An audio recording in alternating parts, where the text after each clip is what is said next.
छत्तीसगढ़ में तमाम इलाके ऐसे हैं जहां आज़ादी के 60 साल बाद भी कोई सरकारी मुलाजिम पहुंचा नहीं है। आपको बता दूं करीब ये 4 से 5 हज़ार किलोमीटर का एरिया है और अबुझमाड़ में हमारे सीआरपीएफ की टीम पहुंची।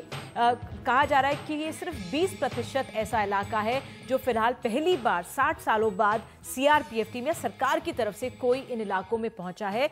करीब 200 गांव या करीब कई 100,000 इलाका ऐसा है जहां पर अब तक कोई भी सरकारी तंत्र नहीं पहुंचा है। और ऐसी एक्सक्लूसिव तस्वीरें जहां पर सीआरपीएफ टीम पहुंची वो एनडीटीवी इंडिया के पास है।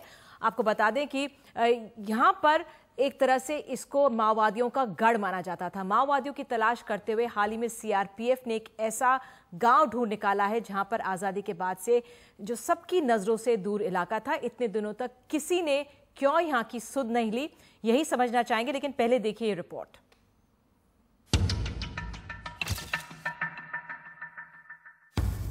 सुरक्षा एजेंसियों को पहली निगाह में ये माओवादियों का कैंप लगा। जब वो इसके करीब पहुंचे तो उन्हें मालूम हुआ कि उन्होंने एक ऐसा गांव खोज निकाला है जहां बीते 60 साल में कोई सरकारी एजेंसी नहीं पहुंची है। दरअसल नक्शे में अबुझमाड़ के जंगलों को देखते हुए एजेंसियों को नजर आई ये जगह और यहाँ होती हलचल। इसके बाद शुरू हुआ ऑपरेशन माड़।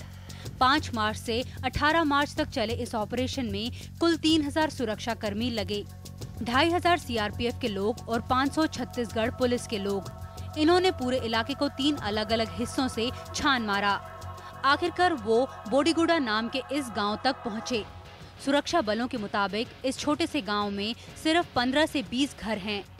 इस गांव में ना बिजली है, ना पानी, ना अस्पताल या डॉक्टर और ना किसी का राशन कार्ड। 60 साल से बनाई और सुधारी जा रही वोटर लिस्टों में भी इस गांव में से किसी आदमी का नाम नहीं है। जो सबसे करीबी बाजार है वो यहाँ से 30 किलोमीटर दूर भैरामगढ़ में है। इन 2 हफ्तों के अभियान में सुरक्षा बलों ने और भी कई इलाके छाने। माओवादियों का ठिकाना माने जाने वाले इन जंगलों में पहली बार उन्होंने इतने भीतर तक घुसपैठ की। वो लाल छवाड़, टोके, डोंडेराज, मर्दापाल, जातावाड़, परसुनार, पगड़ू जैसे इलाकों तक पहुँचे। बोडीगुड़ा के गांव में मिले ये आदिवासी मूलतः मुड़िया जनजाति के लोग हैं। ये बहुत प्रिमिटिव ट्राइब माने जाते हैं, जो कि प्रोटेक्टेड ट्राइब हैं। सबसे बड़ी दुख की बात यह है कि भारत सरकार आज़ादी के बाद पहली बार इन ट्राइब्स के यहाँ पहुंची और गोली चलाते हुए पहुंची। फिलहाल सरकार की दिलचस्पी उन माओवादी ठिकानों में है जो इन इलाकों में बने हुए हैं। माओवादियों को खोजते खोजते सरकार उस समाज तक जा पहुंची है जो अब तक उसकी रडार के बाहर था। जरूरी है कि सरकार अपनी इस कामयाबी को माओवादियों की तलाश तक ही सीमित ना रखे, बल्कि उन्हें समझने और उनसे जुड़ने की कोशिश भी करे। नई दिल्ली से कैमरा पर्सन अल्फ्रेड के साथ नीता शर्मा, एनडीटीवी इंडिया के लिए। Do you have the NDTV Profit app? All the markets, all the news and your own homemade, ready-made portfolio available there for you.